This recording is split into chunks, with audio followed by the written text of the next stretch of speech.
Welcome back to Kingdom Cast. It's your host, Bad Luck Chuck. We back at it Sir. again with a special episode of Kingdom Cast. We're gonna be covering the 2022 NFL Scouting Combine. But before we tap into that, I'd like to introduce the guys here. Top left hand corner is my guy Country, and bottom right hand of the screen is my guy Boogie. And we're gonna bring in our special guest. He covers the NFL and college football for Sports Talk 2319. Got his own YouTube channel called The Sports Sesh. Like to welcome Alec Elijah to this episode.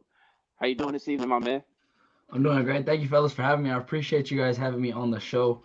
Can't wait to talk draft. It's my favorite topic, so can't wait to get on into it. Yeah, definitely, my man. So what do you have currently going on these days as far as besides covering, the draft and stuff? What do you So currently got aside from going on? covering the draft, I do a lot of covering of the college basketball scene as well for Rashad Phillips. We got some stuff coming up for the NBA draft. But other than that, I go to school still. I'm still a 22-year-old college kid. That's just what I do. This is kind of just a part of the dream. It's just like a mini internship to me, really. It's work, but it's not work because if you love what you do, it's really not work at all.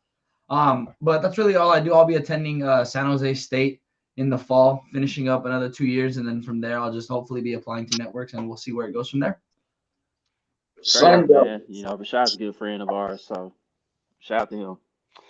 But yeah, man.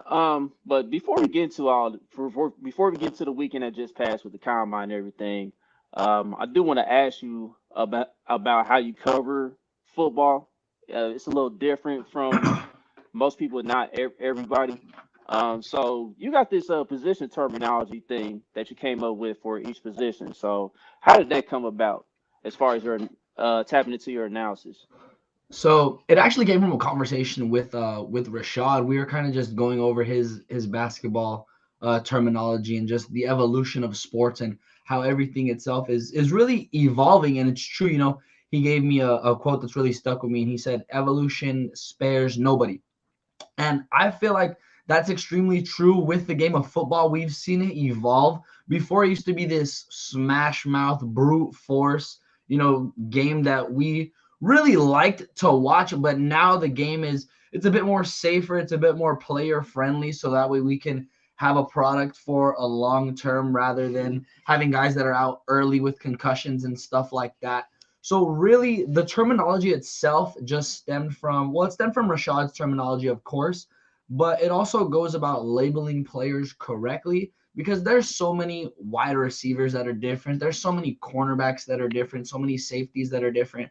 Everybody fits into different schemes. I just feel like you can't label them just as what their base position is, which is just a cornerback, which is just a safety. Because let's take cornerback, for example. You can have a cornerback, but he can play slot very well and probably not play the outside just as good. So he's probably going to be deemed a slot cornerback, especially if he's 5'11", 6 foot. I'm not going to put him on the out against a guy like Mike Evans, who's 6'4", 6'5". That's just the way I looked at it, was that players need to be deemed in their correct position and they need to be labeled correctly. So that's what's up. We definitely at a time where the sports are evolving as far as that goes. The game has changed throughout the course of the years, and yeah, man. So I'm with you and what Rashad is doing as far as basketball, football is concerned. So yeah, man. Let's go ahead and get to it, man. Over the weekend, we seen a few highlights here. We seen like mainly Chuck, something wrong with your mic, wide bro. receivers stand out. There is. Yeah, it's a little staticky, Hold on. bro. All right, so give me 1 second. So y'all go ahead and continue. You Oh, you still still sound loud. like Doc Rivers, bro. You still sound. Yeah, it sounds bad right now. You sound like Doc Rivers, bro. I was thinking I was gonna put Perkins and then Rondo came to.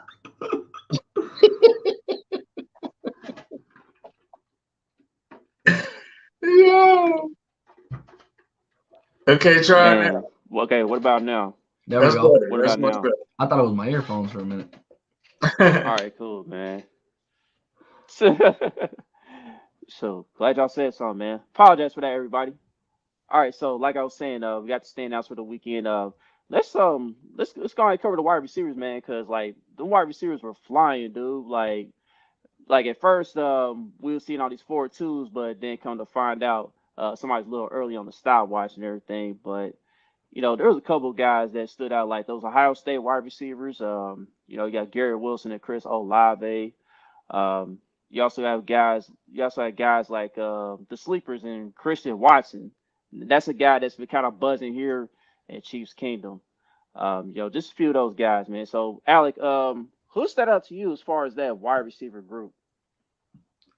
In terms of the wide receiver group, you kind of hit it on the nail with Christian Watson. He stood out. I really like what Wandale Robinson out of Kentucky was doing. And also Calvin Austin, the third from Memphis. He had that 40 time was sick. Like he had Yeah. that was an insane 40 time. I really like what he put together. And a lot of people are they're looking at Alec Pierce a little bit different now. He's a bigger body wide receiver. He had a pretty decent 40 time as well. He did well in the gauntlet. So I know he's rising his stock as well. So, I mean, I know a lot of people too, they fell in love with Velus Jones from Tennessee just based off all of his athleticism that he showed at the combine. So those are just a couple wide receivers that really impressed me. Like you said, too, both the Ohio State guys, just blazing speed. We already knew that they were going to come out and have insane 40s. So it was kind of just nice to see what they finally officially clocked at. Yeah. Now I know in Chiefs Kingdom before, we was originally desperate for a wide receiver too, or at least another wide receiver. But that's kind of calmed down just a little bit. Because I mean we're mainly focusing on the defense side of the ball now. I mean it's kind of like let's just say we're kind of rebuilding the defense now. So, but if we were to tap into the offense a little bit, I think we might be able to bring in another receiver. Now, if we were to bring in another receiver, like which guy you think would be the best fit for the team? Scheme wise, I really, really want the Chiefs to look at Georgia's wide receiver, George Pickens. I really like what he offers to the table, especially because I really don't think the Chiefs need anybody that's going to be under 6'2", just because Tyreek's already solidified as the undersized receiver there. We've already seen that he can create separation on his own. He can literally virtually do anything on the football field that a big body wide receiver can anyway. But I feel like having a guy that can really go over the top and get you the football is really going to help you, especially stretching the field. Just because a lot of teams focus on Tyreek Hill and Kels a lot now, you're going to need a receiver that can just really get you those extra 5 to 7 yards and potentially first down. So I like George Pickens in the Chiefs uniform. Yeah, I like Pickens been a Pickens. huge Pickens fan got a little favorite. swagger to him.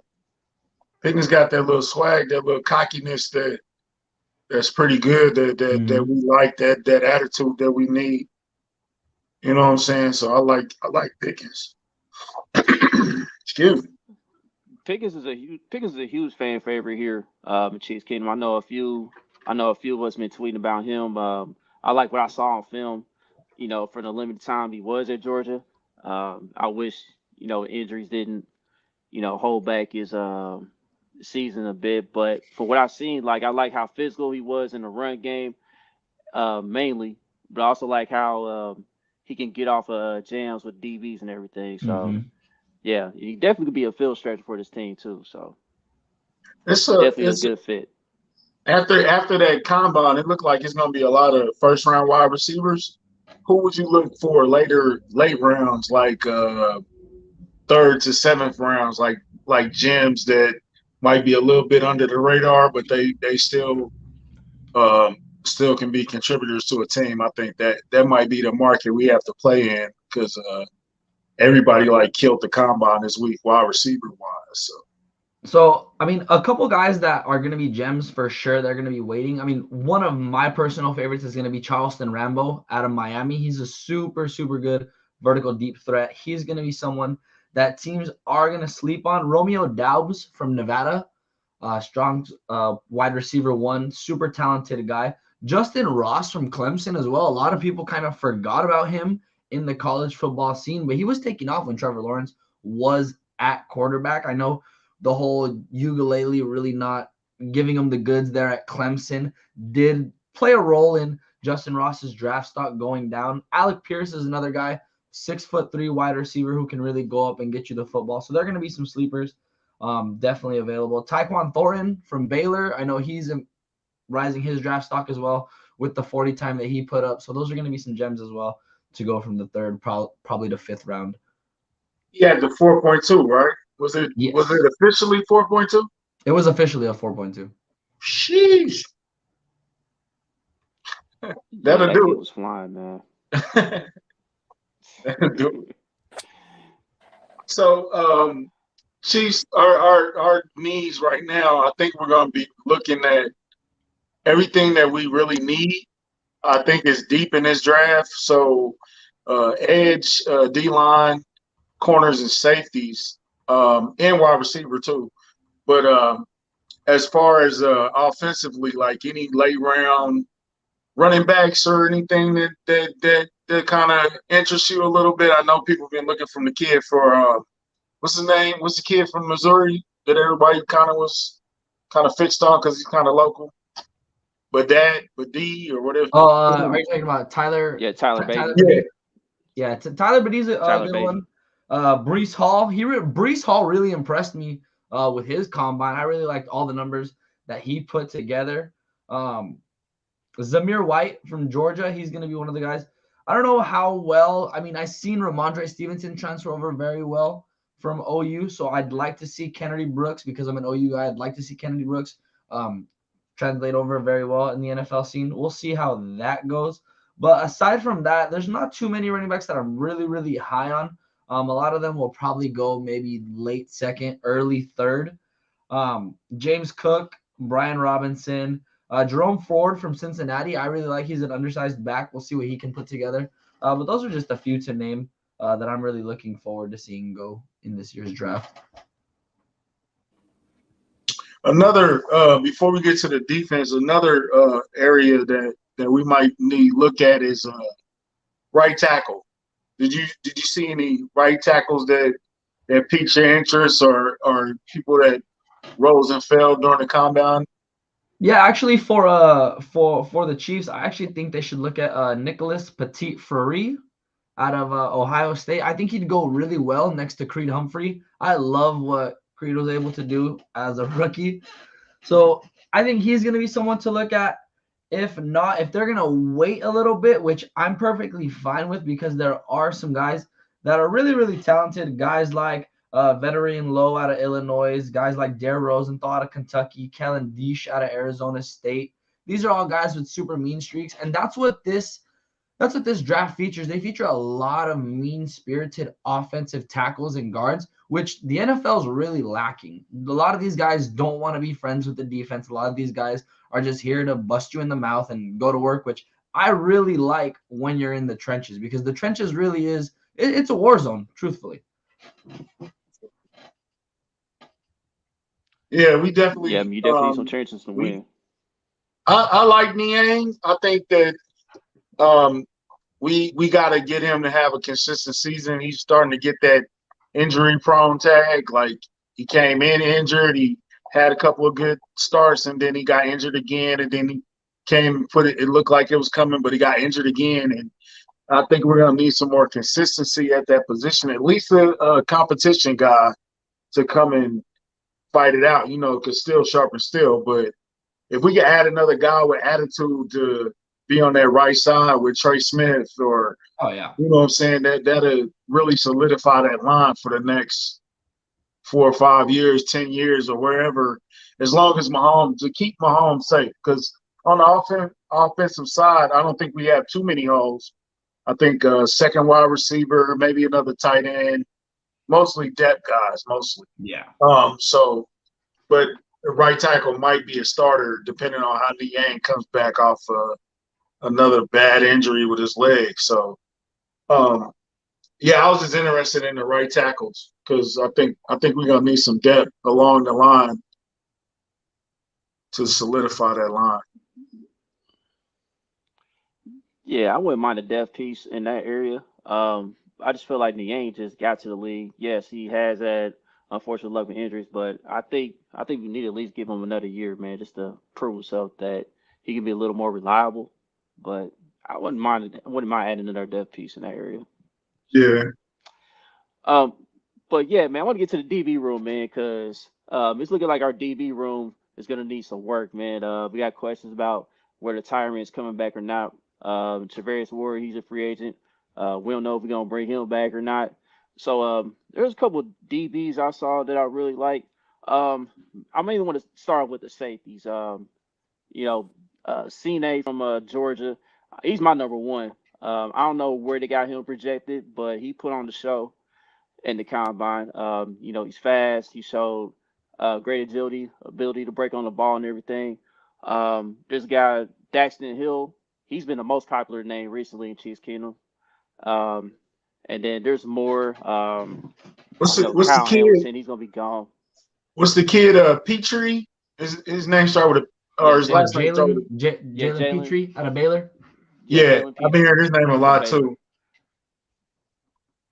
So guys like that. So I mean, what do you think? What do you think about safety wise if Tyron were not to come back and the Chiefs were to go that route in the draft as far as finding a replacement?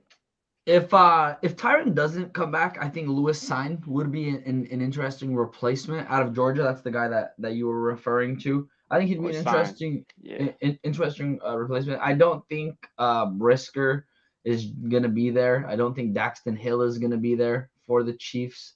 Just because, like I said last year's draft was very heavily offensively oriented. This draft is going to be very, very heavy when it comes to DBs, especially corners, especially safeties. A lot of teams are going to be in the need.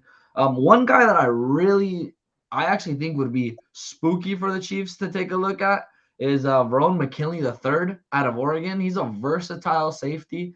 He can play both the free and the strong, and he can also come down and play linebacker, which I know Tyrann loves to do. So you'd already be fitting in a guy that goes very, very well with the scheme that's already laid out in Kansas.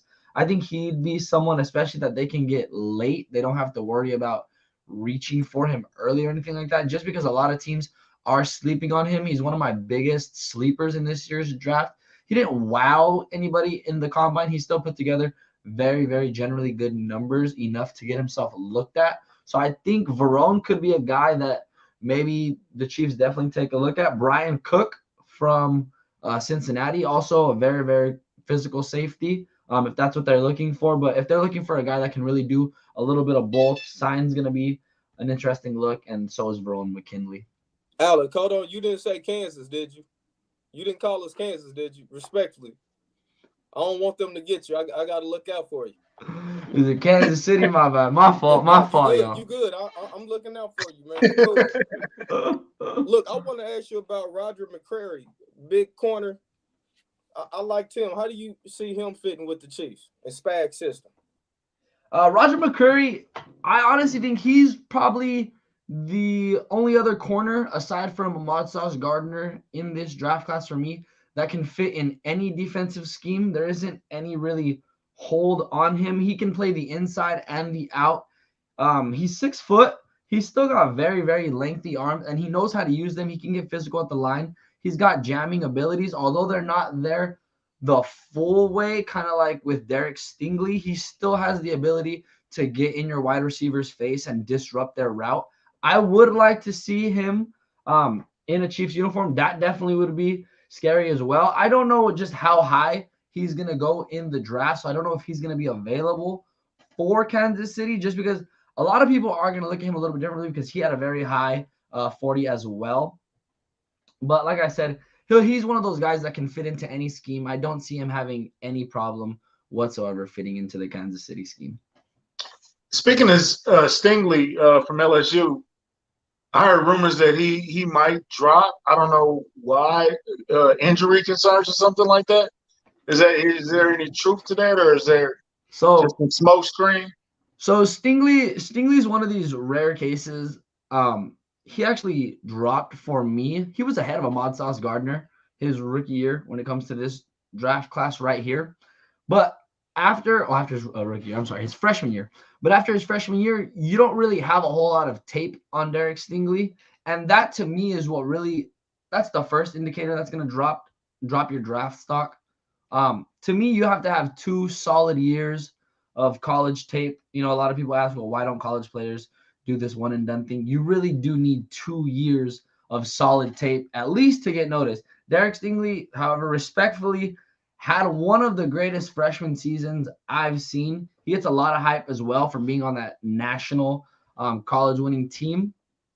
But injuries are going to play a part. I don't think he's super injury prone, like, some of these articles are coming out and saying. He did have a couple of issues while at LSU, but I'm pretty sure they're all taken care of now, especially since he opted out of the remainder of the last season. So I would hope that he's 100% healthy now. I'm not too sure what the whole thing about him not testing at the combine was about. I know that kind of hurts his draft stock as well. I've seen it hurt at least quarterbacks by not testing at the combine. But we're going to see what he does at his pro day. That's probably going to be the only way for him to really help his stock at this point, just because after all, some of these cornerbacks are putting up 4.3, 4.4 speeds. Derek's definitely going to have to put something together at his pro day if he wants to keep his draft stock exactly where he is. Hey, what do you think about Kay Elam from Florida? I'm not high on Kyra at all. I personally, he doesn't move the needle for me. I mean, I've watched the tape. I always give cornerbacks the benefit of the doubt. I'll give you 3 tapes, and then I'll watch at least a minimum 6 of your games. Kyra just does not move the needle for me. I feel like at the next level, he's going to be one of those guys that just pans out in this draft class, gets his rookie contract, and doesn't get that second one. That sounds a little bit harsh, but he doesn't have that it factor to me. He did have an impressive 40 for the combine, but other than that, the drills weren't moving the needle at all. Hey, we mentioned 40 times a lot, and we used to mention bench pressing a lot, but what does a good 40 time add to what you already watched? Like, I know you go into the draft, say you go into the draft or you go into the combine saying Sauce is my number one guy, and then all of a sudden this guy drops a 4.2 40. Does that automatically move him? Do you have to see it on the film as well? Because there's a difference between running fast in a 40 and being fast on film. You agree with that, or am I true? I definitely agree. There is a huge difference. I've said this before. The combine, to me, will solidify what you see on tape. I feel like tape is always going to be what you need to watch first in order to really get a feel and a look for the player. And once the combine comes around, whatever hypothesis you have on the player, that's going to confirm whether you're right or wrong. Now, there are going to be some instances where you're going to say a player may come out with some blazing speed and he comes out and drops a 4.5. That's perfectly okay, because when it comes to game time situations, some players just happen to find this extra gear and just have this acceleration in them that they're going to go make that tackle or that catch for you. So like I said, 40 times, bench presses and stuff like that, anything that has to do with the combine really just solidifies what you see on tape with a player. Yeah. Also, a lot of people – go ahead. I was going to say a lot of people are declining certain events in the combine. Are we starting to value pro days more than the actual combine? That's really an interesting one. I really don't like that some players, especially when you're on the defense, I don't like that you're declining drills that have to do with physicality, because we want to see how physical you can be. Now, I understand if you're a wide receiver and you're like, I don't want to bench press. That is completely fine to me. You are going to get your workouts in with your team, with your trainer. You're going to get your workouts in on your own time. At least I hope you are. At the combine, that's completely fine. If you're a wide receiver, I'm there to see your legs. I'm there to see your hands. I'm there to see if you can catch the ball, your IQ, and all that good stuff. When it comes to like defensive portions, I know there's guys like, or even on the offensive line, there's guys like Marvin Leal. There's guys like a couple offensive linemen that just didn't want to bench press whatsoever. That hurts your draft stock to me, because to me that shows that you're not trying to be competitive whatsoever against some of the other competition. It shows that you're not trying to be physical at the combine. Yes, we can value your pro day because that's what you're going to do amongst your own team, but that you're more comfortable at your pro day.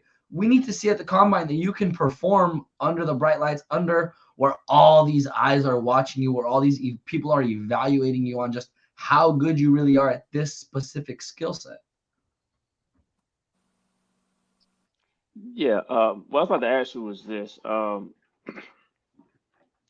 know people use this let's say website or Twitter account, Math Bomb. Math Bomb is pretty good with the grading system as far as like the numbers, as far as like I guess height and weight for like certain positions in the vertical and broad jump and all that other stuff. But do sometimes people um take that into account too much? Do they put too much stock into those type of metrics? Because I've seen in the past, there's been like a few exceptions, like Nick Bolton, just this past year.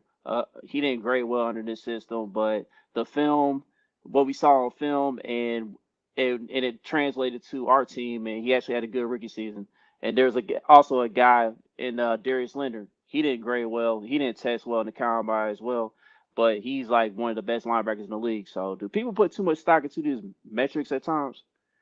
Do people just need to watch the film with some of these guys? That's I feel like that's just where football is at now, thanks to sites like PFF and stuff like that. Everybody's gonna take a look at these metrics and take a look at these big numbers.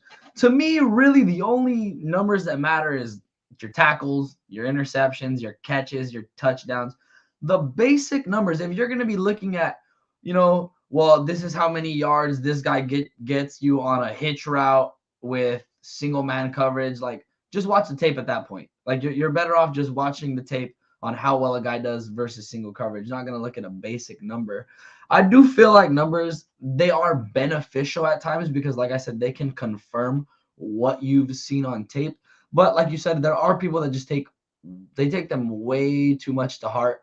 Like I like to call them stat nerds. These stat nerds just love what they see on the sheet. They love what they see on the paper, and they'll run with it. I mean, that's really, it's not even just for football anymore. Like we've seen, it's for basketball. It's for baseball. Is probably one of the. I think baseball is probably the sport that really introduced all these metrics to the NBA, to the NFL. I haven't really seen too much of it in soccer just because I'm not too heavily soccer involved. But I know hockey's taking this whole thing with it as well. It'll be interesting to see, but I do think that sometimes the numbers people do need to ease up on, and just go ahead and watch the film. Stats lie, man. You can find a stat to go with any direction of any argument. It's analytics is crazy now.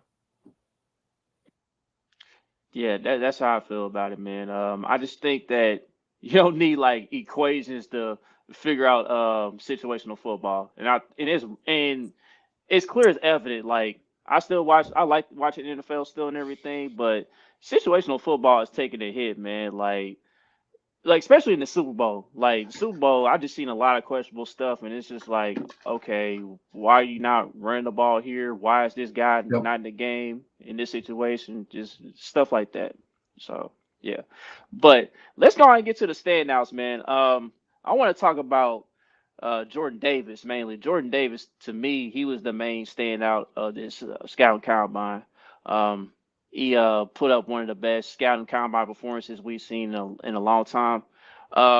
Just the stuff I see, man, like the stuff he's doing at 341 pounds is ridiculous. Like Yes. you out here running a 4.7 and that's just alien type stuff, man. Yes. So do you think Jordan Davis can turn into the next special interior lineman no matter where he goes?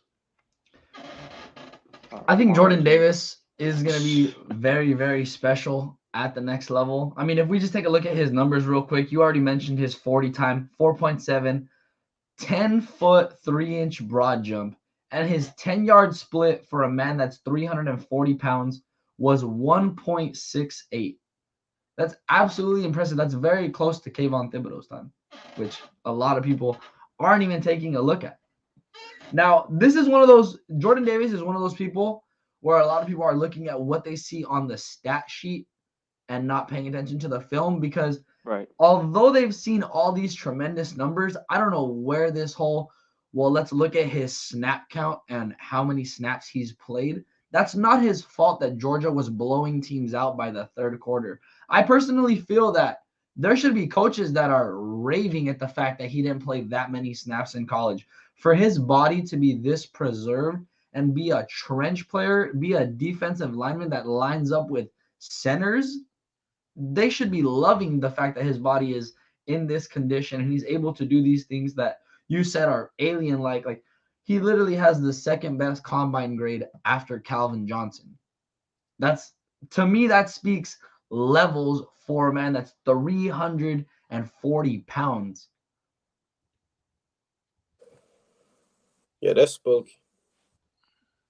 Yeah, and like he look make at the how most? dense he from when it co- Did he make the most money this weekend? Who jumped the most and solidified their film at the same time, in your opinion? Jordan Davis and Desmond Ritter.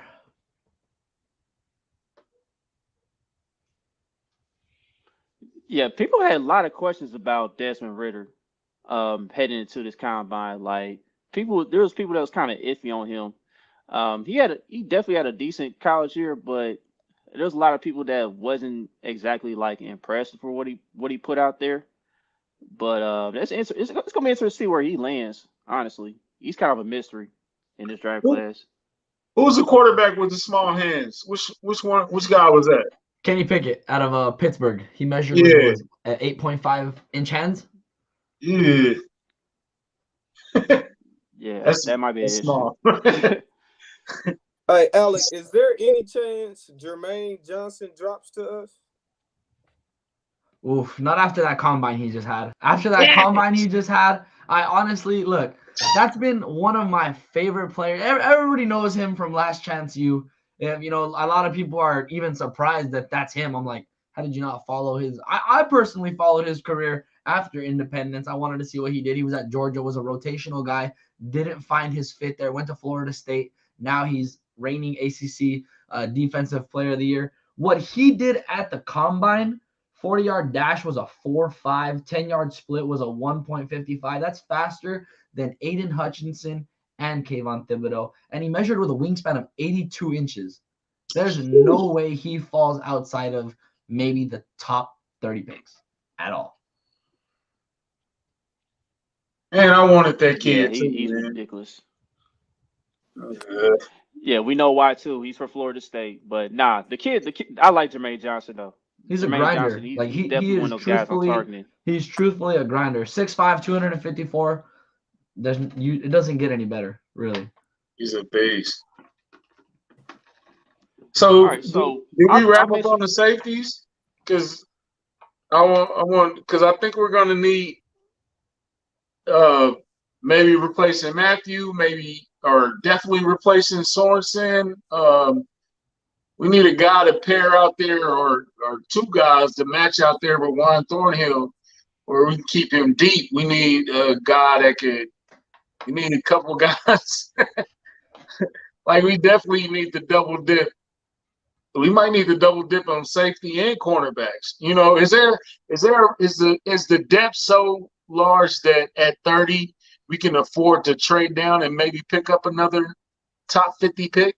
Oh yes, this is definitely a deep class for cornerback and safety. This is a very talented class as well. I mean, we've already seen the 40 times everybody's ranted and raved about this defensive back class. There's a lot of safeties and a lot of cornerbacks, enough for teams to go ahead and grab. Even if they didn't want to trade picks, you can go ahead and still double dip. Guys like Smoke Monday are going to be there. Guys like Nick Grant, Marquise Bell from Florida A&M. That's going to be a guy who I'm really excited to see where he goes. Quentin Lake, Colby Harvin-Pill, a lot of guys that are just going to be there still in the later rounds. There's not going to be a lot of teams that are going to be looking for safeties in this draft, but still there's a lot of talented safeties to be drafted. Okay, so am I crazy because I just want to draft Smoke Monday purely off his name? I don't even know what he did. I don't even know what he ran this weekend. I just want a kid named Smoke Monday. Bro, like one of the best football names of all time, Smoke Monday. That's amazing. Him and Storm Duck, they had like the freshest names for sure. What's that boy's name? Kool-Aid McKinstry. Him too. His name is what? Oh, yeah, that's a wild. Kool-Aid McKinstry. He's a wide receiver out of I think it's Bama. His name is Kool-Aid. Cool. Well, that's not his real name, but Yeah, that's what they call him though. Like they legit call him that on college football broadcast, Kool-Aid McKinstry. Man, I ain't even heard of the dude named Kool-Aid. Oh, Kool-Aid. Yeah, I'm down with that. This is RJ funny, man. We talk about So smoke money so you can get smoked. Come on. This dude RJ be hating. RJ be hating on this podcast. like, But I don't nah, Smoke Monday is come on, bro. That's just an amazing name. No, he's talented too. Like, he's a talented player. Yeah. RJ hating. He hating. yeah. So yeah, so Were what there do you any think about tight Smoke ends that Monday, man? impressed this weekend? The Hold on, UCLA Frenchie, tight let me ask end. him about Smoke Monday real quick. So Oh, okay, go ahead, bro. My bad. now I was gonna ask him about Smoke Monday. So what do you think about him as a player overall? Overall, as And a how he player, fits I had him in my top 10 safeties for sure. He's a very, very physical safety. Like, if teams want somebody that's gonna go out and give you, smack you in the mouth football and do it the right way, because he's not a safety that was heavily flagged. He's not one of those guys that went out and made stupid plays. He's one of those guys that has a high IQ, and he's got tremendous upside on special teams as well, which I feel rises his stock. He was a very, very good gunner while his time at Auburn. I really liked the tapes that he put together too, especially against Alabama. That was probably some of the best tape. Him and McCreary had one of their best games against Alabama this past season, especially because Bama had Mechie and Williams at the time. So there was literally zero excuse for Alabama. I think Smoke Monday is going to be one of those guys that can definitely be there for the Chiefs if they want to target him. I know we got history with Washington cornerbacks. It probably didn't work out as well last time. What's the kid from Washington, McDuffie? Trent McDuffie. Yeah. What do you think about him? Yeah. Yep. Trent McDuffie. I think he's a very good corner. Unfortunately, I really would not put him on the outside whatsoever. So for teams that are going to be looking for purely a slot cornerback, he's going to be the guy that teams are going to want to look for first. He's listed at 5'11", maybe maximum 6 foot. But he's going to be one of those guys that you purely want to stick at the slot position. He's very, very handsy. And I really like that he's not afraid to jam up your fastest wide receiver, especially if the Chiefs draft a guy like this and he goes to practice against Tyreek Hill every single day. His skill set is only going to get better. He put up a tremendous tape at Washington. I really liked what he did. He's effective in zone coverage and in the run. He's really best. I love him at the slot too because he gives his best football when he's closest to the line of scrimmage where he can disrupt the run. So I feel teams that are ready to draft purely a slot corner, Trent McDuffie is definitely going to be the guy that you want to look at. Hey, we haven't talked about nose tackles yet. What do you think about Mathis? And what do you think Chiefs could do late second round, late third round on the D-line? Besides edge rush. I think Mathis will definitely be there. He's one of those guys. He's a very flexible defensive lineman. If Mathis isn't a guy that they want to target, I really like Otito Ogbunia out of UCLA. I watch a lot of UCLA just because I'm here in California, so I see a lot of Pac-12 film. Ogbunia is one of those guys. He really impressed me. Another guy that a lot of people really are not talking about, and I'm actually surprised, is Matthew Butler out of Tennessee. He's a really, really mean-spirited defensive lineman. I really like what he brings to the table. And, I mean, if the Chiefs want to take a defensive lineman early, I wouldn't mind seeing them grab Perion Winfrey, although I know he's increased his draft stock this past weekend. He still might be one of those guys that's available just because teams are going to be looking at Jordan Davis, DeMarvin Leal, Devontae Wyatt from Georgia, who literally increased his draft stock immensely at the combine. So I think Mathis is going to be one of those guys. Like I said, Mathis or Butler, I feel it would be a great fit for Kansas City. Hey, Chuck, did we discuss that guy we was talking about pre-show from Notre Dame? What's the kid, Hamilton? You talking about Kyle Hamilton? Yeah. He won't make it till us, will he? No. Okay. Never mind. That's why I didn't ask about Sauce, because I already knew Sauce is not making it. Unless you get caught with a bag of something that he ain't supposed to have. Right, we got to trade up. We got to trade up for them cats, man. Oh, man. And yeah, even if we do trade up, I don't know if it'll be good enough. But yeah, I want to talk about edge rushers too, man, because that's one thing that definitely needs to be addressed. Pass rush was a little bit disappointing in some instances. We had some games where we looked good, or some games we didn't. I think we were just a little bit inconsistent. As far as edge rushers, who would be the top edge rushers you think that could fit well? I know we mentioned Jermaine Johnson. He's not gonna be there. We didn't mention David Ajabo from Michigan. I mean, what's his stock like currently as far as where he projects? His stock is high. He also improved his stock at the combine as well. To me, Ojabo and Jermaine Johnson improved their stock the most out of all the defensive ends at the combine. I think Aiden Hutchinson's stock actually decreased at the combine just because I've seen a couple of his drills and they just look very shaky and very stiff. So I know a lot of scouts are going to look at that and they're going to worry. He's very physical when it comes to the trench play, but when it came to his cone and his 10-second split, he just looked too stiff to be moving around the field a whole lot. Which there's nothing wrong with that because if you're at defensive end, he's one of those guys that mainly power rushes the QB running back anyway. I don't see Hutchinson dropping back in coverage a whole lot regardless. But still, it'll be interesting to see guys for the Chiefs that I really like that I feel are going to be available. I wanted them to look at Myjai Sanders from Cincinnati. I'm not too sure what happened at the combine. I unfortunately didn't get to watch a whole lot of the big boys at the combine. But from what I read, he showed up to the combine. I believe it was at 238 pounds. That really, it alarms me. I've been told that he was sick, so I'm a little bit worried as to what he was sick with and what health Oh wow. concerns he's going to be bringing to the table. He's listed at 6'5", 255 pounds originally, but at the combine he did measure in at 6'5", 238 pounds. So that right away is gonna alarm teams. I really wanted them to look at Myjai. I like Nick Bonito out of OU for Kansas City, and I also like Drake Jackson from USC for Kansas City. Those are three guys that I feel can get very, very physical, very fast, and they won't need a whole lot of fixing up. What about Trayvon Walker? I'm not sure if he fits the system, but I liked what I saw. Yeah, Trayvon Walker, he's another guy. I mean, really, anybody coming from that Georgia defense is going to be a stud, to be completely honest with you. That was probably one of the most special defenses that I've had the pleasure of watching in college football. Almost everybody, I mean, they stole the show at the combine. Literally every single Georgia prospect there tested positive, tested well. They made their school look very well. Ideally, Walker's one of those guys too that a lot of people are saying he's versatile, so he fits into a lot of schemes.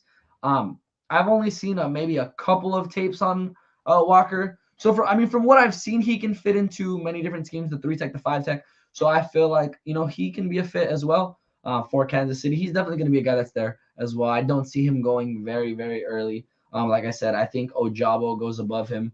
Carl Loftus, I know, is dropping down draft boards as well. We'll have to see what happens with his stock exactly because he was very high at the towards the end of the college football season. I think he was the 3rd defensive end ranked, and I think now he's like the 6th or 7th.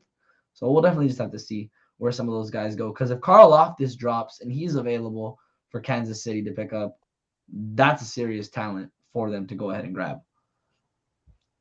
Usually in the Yeah. draft. What about? Okay, go ahead. You got I me? was about to say, what about Logan Hall from Houston? He is the tallest defensive end in the draft, which a lot of people like. He's a full 6'6". I know there were some players that were listed at like 6'4", 6'5", that really came in and measured at like 6'2", 6'3". But he's one of those guys that measured at his full statistics. I really like him because he's a 5 technique. He doesn't use any type of 3 technique whatsoever. He's a complete bull rusher. He likes to get physical as well. He's not going to sit there and be your friend. He's, him and Perion Winfrey are probably some of the only defensive linemen I heard this week say, I'm not giving any credit to any offensive lineman ever, which you have to like when it comes to the defensive side of the ball. You want guys that are mean-spirited and are ready to just go to work and go to war in the trenches. And Spags likes those tall defensive ends too. So And he's also one of those guys that fits into any scheme. You can throw him. Like I said, he's one of those 5 technique guys. So, like I said, he can go anywhere when it comes to the defensive line. So usually when you're sitting at the end of the draft, you're hoping for, in our case, it's usually quarterbacks. You're hoping for a run on quarterbacks to push the skill guys, to push the defensive guys down.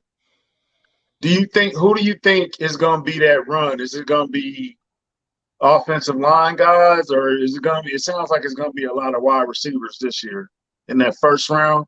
Who do you think starts that run of 5 wide receivers just come off the board, or do you think that starts later on in the draft? Or I think it's going to be cornerbacks.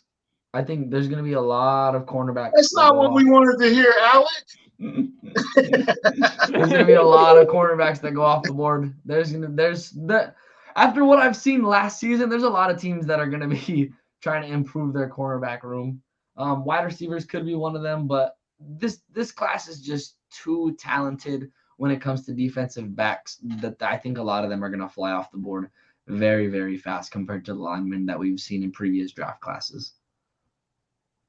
Okay, so what team is every year never fails? Some team makes a decision that everybody questions. Who's going to be that team this year? It's usually Jacksonville, but they can't get it wrong this high at the draft. They really can't. Come on, bud. They can't mess it up like this.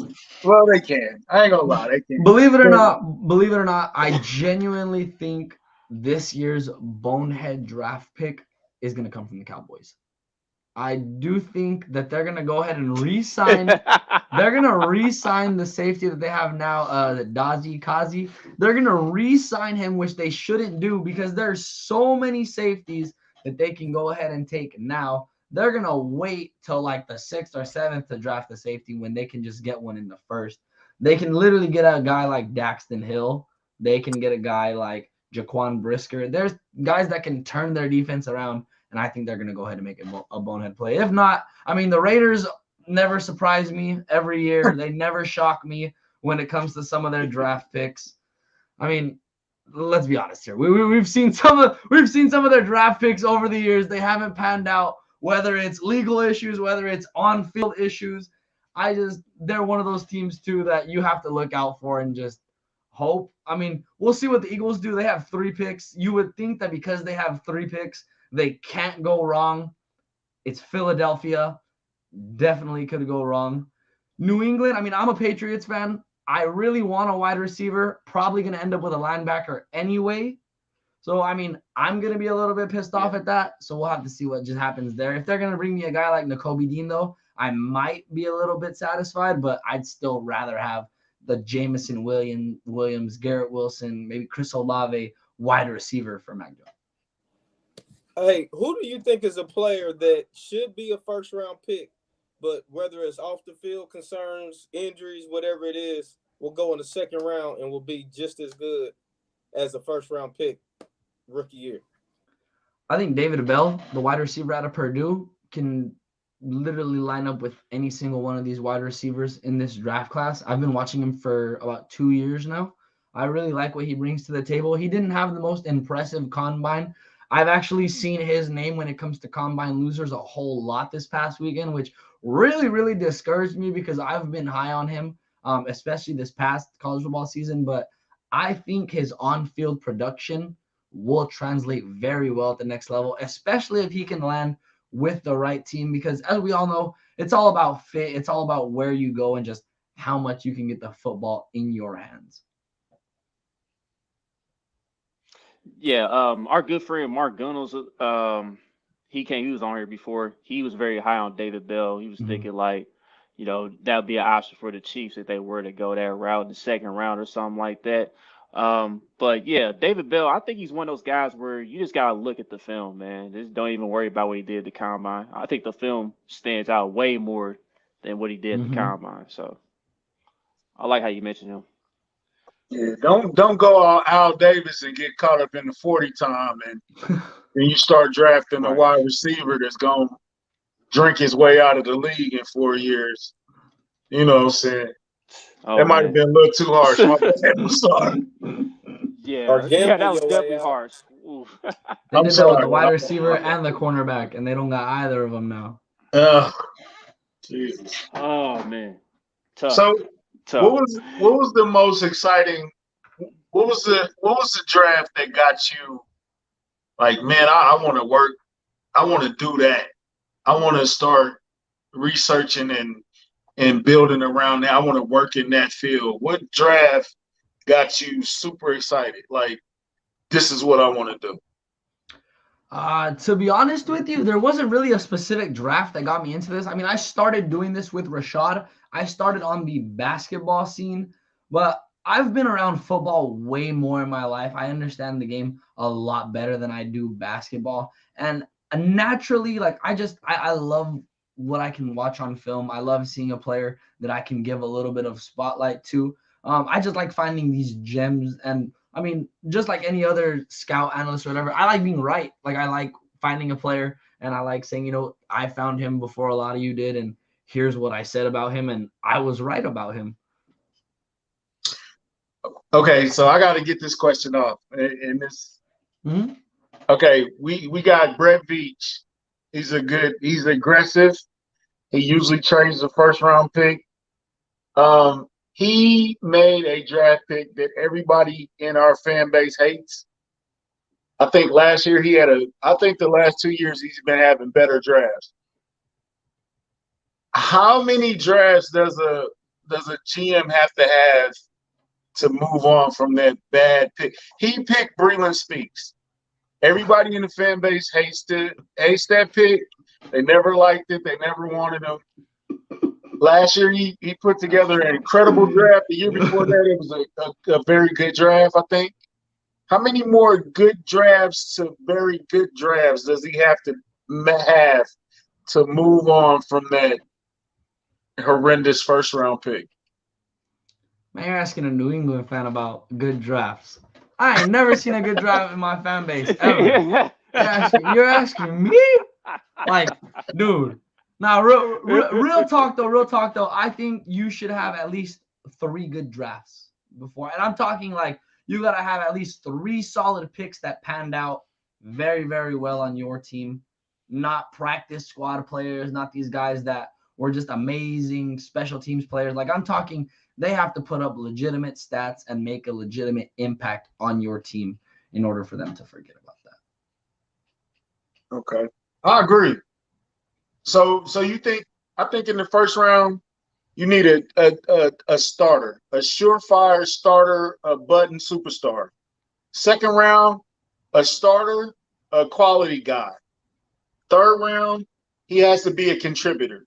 Mm-hmm. The 4th through 7, crap Finding shit. gems. You know what I'm saying? If you get anything from 4 through 7, it's gravy on top. Do you agree with that? I do agree. I do agree. I believe the 4th, maybe 5th through 7th, you're solely looking for gems that can truly impact your team. Guys that scouts need to be not looking for, and guys that are just bringing these traits and natural athleticism to the table that can make an immediate impact on your team, whether it's special teams, whether it's being a rotational guy, even adding depth. Like, there's just some positions that you just cannot have enough of, really. So what do you think made you agree last year Brett Veach had a great draft? I think he had an excellent draft. I think could have got some other guys, but I think he had a good draft. I think back-to-back. I mean, I liked back-to-back years. I really liked the Bolton pick as well. I was very, very high on Nick. I felt like I was one of the only people too that had Nick in my top 5 linebackers. I loved what I seen on film. He can produce on literally in zone coverage and on the run. So a lot of people slept on him, and when I seen the Chiefs grab him, I was a little discouraged. Like, I was like, damn. I was like, no way.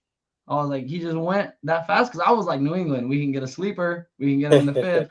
I was like, we can wait, but they stuck him off. I really like what they're putting together. This year, if they can get a talented wide receiver this year, like, honestly, all they have to do is if they can get a wide receiver too that contributes immediately next to Tyreek Hill and Travis Kelce, I think that's a good draft.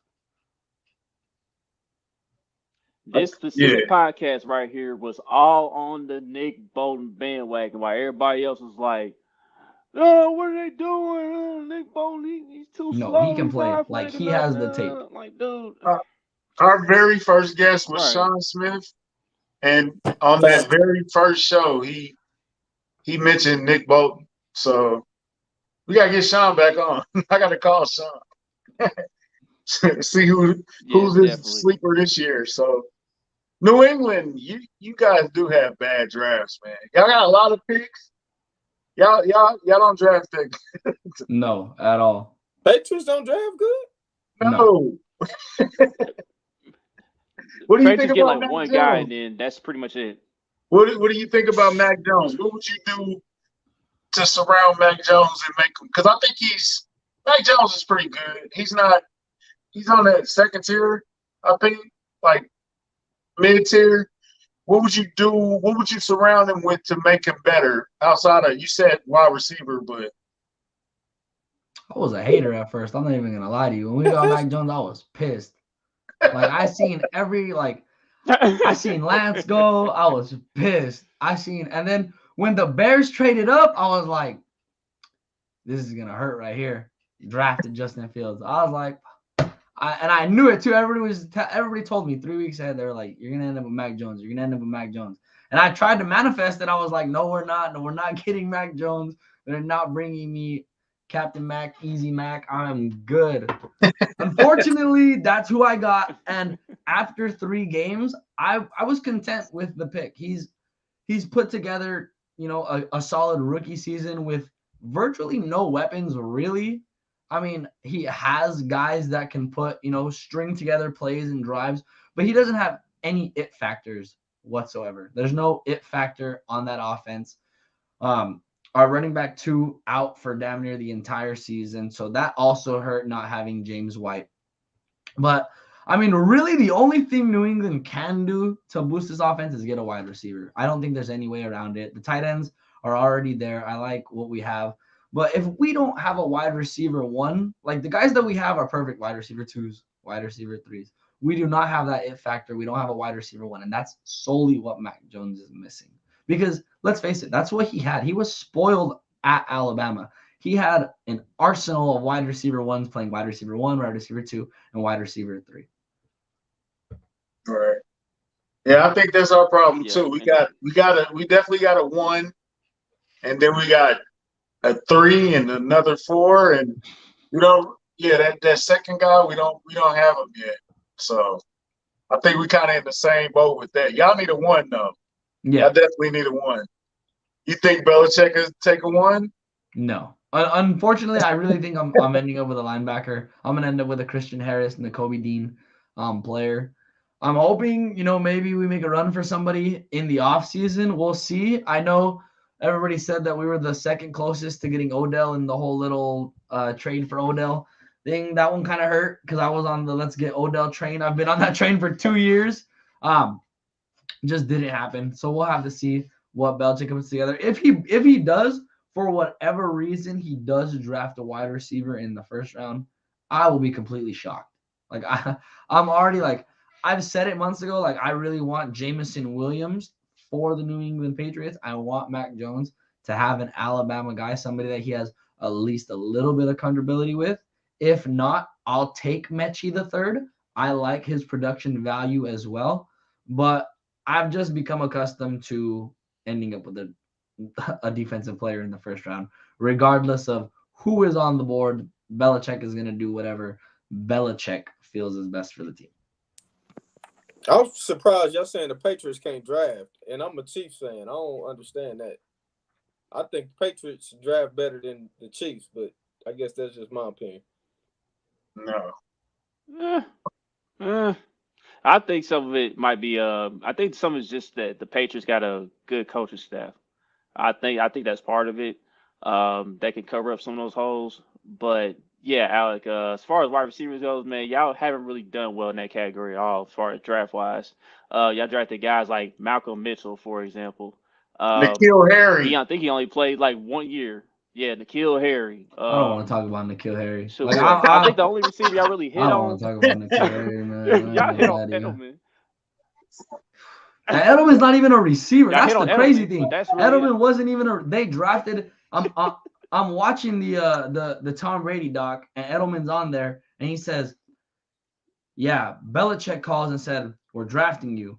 We don't know what you're gonna play yet, but we're drafting you." They didn't even draft. They didn't know what they were gonna do with Edelman yet. He wasn't even there to be wide receiver. He just was so athletic that they were like, "Yeah, let's draft this guy, move him around, and see what he can do."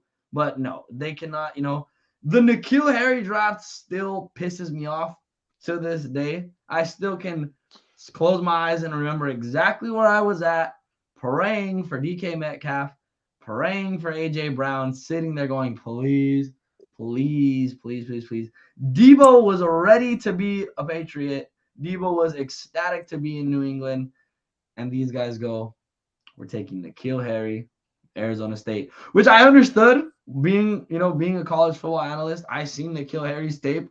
The stuff he did at ASU was tremendously talented.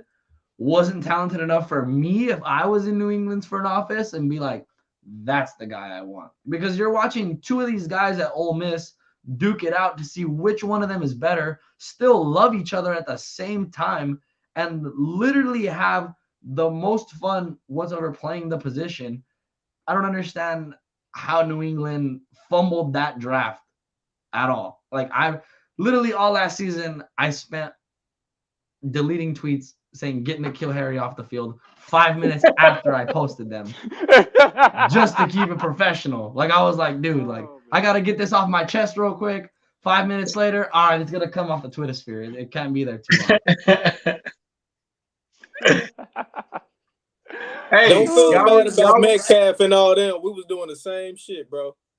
You guys have Tyreek Hill though. If New England had a guy like Tyreek Hill, I would never say anything. Like, I'd be like, it's cool, whatever. I've never seen them draft a pure wide receiver one though, whatsoever. So it's rumors they were interested in Robbie Anderson. You up or down on it? I'll take Robbie Anderson. I want to be in the sweepstakes for Cooper as well because I really want a route runner. Cooper's gonna ask for a lot of money though. Like, he's gonna ask for a lot of money after this contract. So we'll see what he does. Send us J.C. Jackson. We'll send y'all DeMarcus Robinson and Byron Pringle and Cornell Powell. And y'all in a future conditional pick. We'll get in y'all the those future, too. we'll give y'all Hey, those conditional picks will kill you. Like, teams that accept those conditional picks, you gotta worry because if the team does horrible, you're ending up with a second round pick. And you're like, "The fuck is this? Like, why did I get this?" I don't know. I'm just trying to get J.C. Jackson out of y'all. Y'all don't appreciate him, so we'll bring him here. Yeah, J.C. Jackson is definitely gonna go somewhere. That one hurts as well. I really don't. Y'all drafted him, right? Yes. Y'all drafted Stephon Gilmore, right? No. No, he came from Baltimore. Buffalo. Mm-hmm. Yeah. Nah. Yeah, Gilmore came from Buffalo. But Patriots, whenever they do draft their corners and they turn out to be studs, they don't keep them. Like, after the rookie contracts, it's over. Belichick don't keep nobody, man. Dog. Like, that's one thing New England is good at drafting. Let me rephrase that. New England is very good at drafting defensive players. Because Belichick is this is what people need to remember. Defensive coaches and defensive minds are always going to draft the best defensive players they deem fit for their team. When it comes to offense, if you're a defensive coach, you're probably not going to do that well when it comes to skill players. You're probably going to want to have those guys in your ear. Now, I don't know just how well McDaniels has been in Belichick's ear when it comes to these offensive picks. Just because, guys like N'Keal Harry, I don't understand where that came from, especially because I know McDaniels would have loved having a guy like Deebo Samuel. But like I said, Belichick is one of those coaches that I know for a fact, and I've come accustomed to. He's going to feel and grab whatever pick he feels is best for the Patriots. I'm going to make a prediction right now. Since Josh McDaniels is gone and he's like the Raiders head coach, now I'm going to make a prediction. I think Nick Saban is going to be in more of Belichick's ear because, they're good friends. You know what I mean? They've been on coaching staffs together and all that. I think he might sign off on y'all getting Jameson Williams. I would hope so. I think the I would Patriots hope finally get so. that wide receiver. I think it's gonna happen. I've been doing my That's my candlelight circles prediction. every night. I've been hoping. And plus, maybe with the Bengals having success with Burrow having somebody from his college, maybe that'll start being a trend going forward. So I can see that, Chuck. Yeah. So Yeah, make I him think it's gonna be comfortable. happy times for you this time, Alex. No, So, there's a go. It's not even just Burrow too. but Tua and Jalen Waddle. I mean, they've put together a nice duo as well. There's a lot of teams that are gonna match up wide receivers with quarterbacks. I know there's been rumors that the Niners want to go ahead and grab Christian Watson because he was Trey Lance's wide receiver one. So there's gonna be a lot of pairing. Like I said, I would love if New England would just get Mac Jones, an Alabama wide receiver, even any wide receiver. Like I said, I'll take any one of the guys from Ohio State. I would be excited. I'd probably pass out if we got Drake London out of USC because that's probably my draft crush right there, aside from Ahmad Sauce Gardner. But like I said, if we can get a wide receiver one, I'll forgive Belichick for the past 5 years of horrible drafting offensively. Okay, before we get out of here, who was your draft crush of all draft crushes that your Oh, team drafted and you said, "Oh my God, that's my guy." I'll uh, say Eric Berry for the Chiefs. When we drafted Eric Berry, it was it's between Eric and Pat. But basically when we got Berry, I was very, very excited. And I was screaming when we got Pat. So who's your guy that you wanted on your team and he made it to your team? this is gonna come as a surprise because I'm a smaller guy. You would think it's gonna be a skill player, but as an OU fan, I was super happy that we got Trent Brown when we drafted him. Like that honestly made my heart very, very happy to see an OU guy. And then seeing Ramondre Stevenson also end up on the Patriots, like that honestly, anytime I can get an OU guy in New England, that's gonna make my heart happy. It's gonna make me ecstatic. I'm gonna enjoy that the most. Those are probably two of my favorite draft picks that New England's had in recent years that I've actually been like, yes. Because there's a lot of times that we draft people and I have my hand on my forehead, like, what are we doing? But those are definitely two guys that I've been super glad that we've had in New England. Although Brown isn't there anymore, I'm glad that we still have Ramondre. It was still nice that we were able to have him. What about you, he's Bud? nice. He's nice. He's very Eric nice. Berry gonna be tough, man, because I got the newspaper and everything when we drafted him. That was like a can't miss pick. So I can say Eric Berry. I would like that one.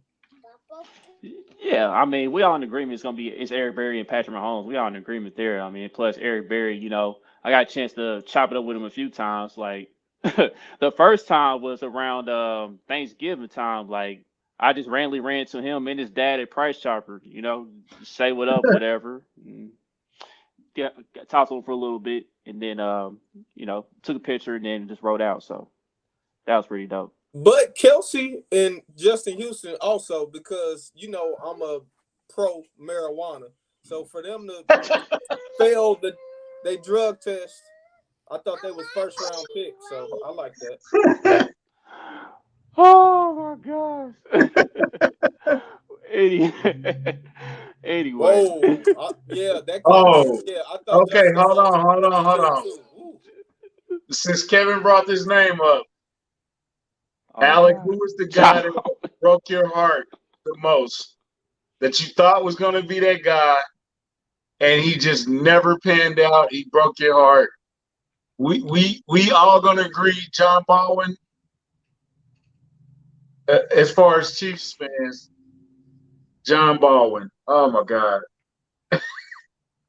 So anybody that you thought was going to be the man that just never delivered, broke your heart, never fulfilled any dream you had.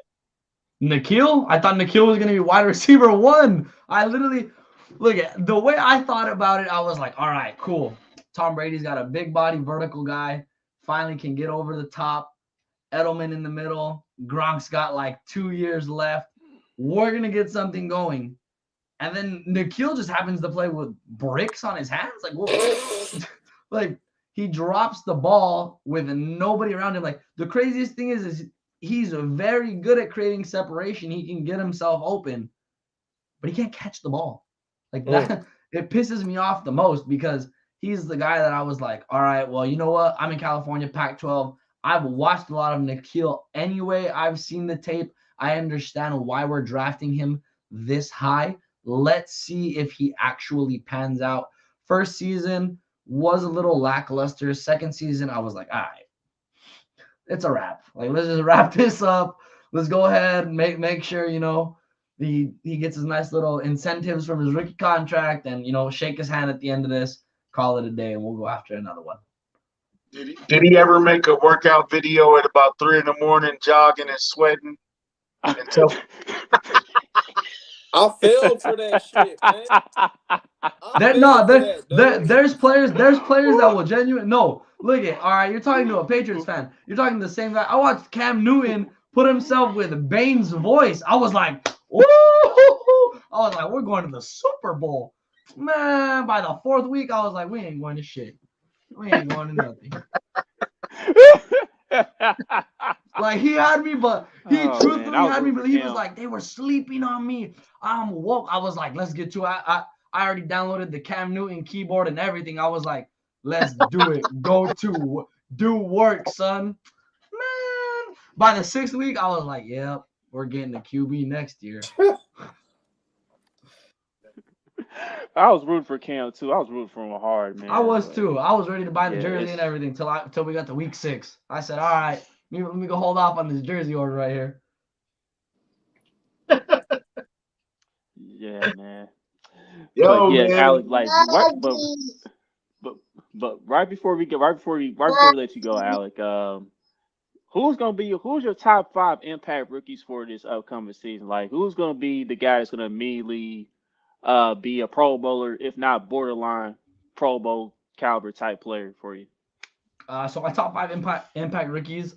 Number 1 for sure, it's gonna be Nakobe Dean. I think he's a starting outside linebacker immediately on whatever team goes ahead and drafts him. He's a very high IQ linebacker. He was the leader of the entire Georgia defense. I feel like that right there speaks a lot of volumes to his character, considering all the different personalities and the different talents that were on the Georgia defense. I think Nakobe Dean is going to be an immediate impact player. Wan'Dale Robinson from Kentucky is going to be an immediately special teams player. I feel like putting him at kick return he's very slippery and very speedy. If he can be used in these RPO situations for RPO heavy teams. You can get him in and play actions. Like I said, I don't think he's going to be a wide receiver 1, wide receiver 2 right off the rip. He does have wide receiver 3, wide receiver 2 upside his rookie year. So I think he'll make an immediate impact. Roger McCreary, who we've already talked about, I think is going to be very, very impactful for whatever team gets him. He's a multi-weapon player just because he can go and play safety as well. He can go and play a little bit of linebacker in those nickel sets. He can play, like I said, on the in and the out. I think he's going to transfer very well his rookie year. He's very physical, and he welcomes a challenge. There wasn't a single challenge at Auburn that he had where he was like, no, I don't want to go against him. He welcomes your wide receiver 1, and he wants to follow him a majority of the game, which teams have to like. There's a lot of cornerbacks that like being on their own island, and McCreary's one of those cornerbacks. I like Tyler Linderbaum out of Iowa. I think he's probably the meanest lineman in this draft class, and that says a lot with this draft class because there's a lot of guys that have been given that mean streak, mean-spirited label. I think if he can start at center, though, he'll be very, very impactful, as we've seen with Creed. He got to start at center his rookie year in All-Pro first season. I think Trey McBride, the tight end from Colorado State, a lot of people are lackluster with this tight end class, but I like this tight end class. Like Isaiah Likely from Coastal Carolina, Weidemeyer from Texas A&M. Mm-hmm. I like what this tight end class has to bring. I think Trey McBride is the best catching tight end in this draft class. He creates great separation. He has excellent hands. And I think if he's used the way that the Steelers used Pat Freiermuth their rookie year, I think he can have an immediate impact as well. And I also like, let's see, there's one more. I like Verone McKinley III as well. I think if he gets into the right fit I think he can be an immediate impact as well, not only on defense but on special teams as well, just because he's one of those guys that just has a knack for finding the football, being around, and making a tackle on any play he's involved in. So I really like what those guys bring to the table their rookie season. I like that list from you, man. I want to talk to you about Wandale real quick because I know a Chiefs fan from Twitter. He's been pounding the drum for Wandale. He's been talking about Wandale all the time, man. And I'm like, look, we already got a short wide receiver in Tyreek Hill that's pretty much basically a weapon on our team. Yeah. But you mentioned how Wandale can be a guy that will fit in a system that does the RPOs and stuff, and we do be incorporating the RPO quite a bit. But Wandale's not gonna come here though. But I do like that list from you though, man. Thank you. But you mentioned that Roger McCreary being a top impact player for you, man. It's like, dog, I kind of hope people sleep on him now. I kind of hope he's there at number 30 now. That's how I'm feeling about Roger McCreary. So that was a great list from you, man. But with that being said, man, we appreciate you having you on our show tonight, man. Thanks for coming on and chopping up with us about the Scouting Combine, future prospects, and everything, man. And we just look forward to seeing what these teams gonna do in this upcoming draft. So yeah, I appreciate you guys having me as always, man. Yeah, we're gonna check back in with you on the draft, man. See you disappointed who made moves. Yeah. For sure. For sure, man. Appreciate you coming on, man. And let everybody know where they can find you at. Yeah, make sure you guys follow me, man, on Twitter at the available right here at Alec Elijah 12. That's pretty much where I'll be dropping everything. YouTube as well, Alec Elijah, ALECELIJAH. Pretty much where all my stuff's gonna be coming out. I got a bunch of top 10 lists coming out, some stuff on sportstalk23.com coming out as well, not only on the NFL but on the NBA side as well, with that draft coming up. So just a bunch of stuff coming out. I got a lot of stuff, so make sure you stay updated with me on Twitter, probably the best platform to follow me and get at me on. Sure. For sure. Check us out, Lenny. And that's going to conclude another episode. Of Kingdom Cast. Don't forget to like, subscribe, comment, share on all your social media platforms. Until the next episode, we out of here, y'all. Peace. Bye, kids.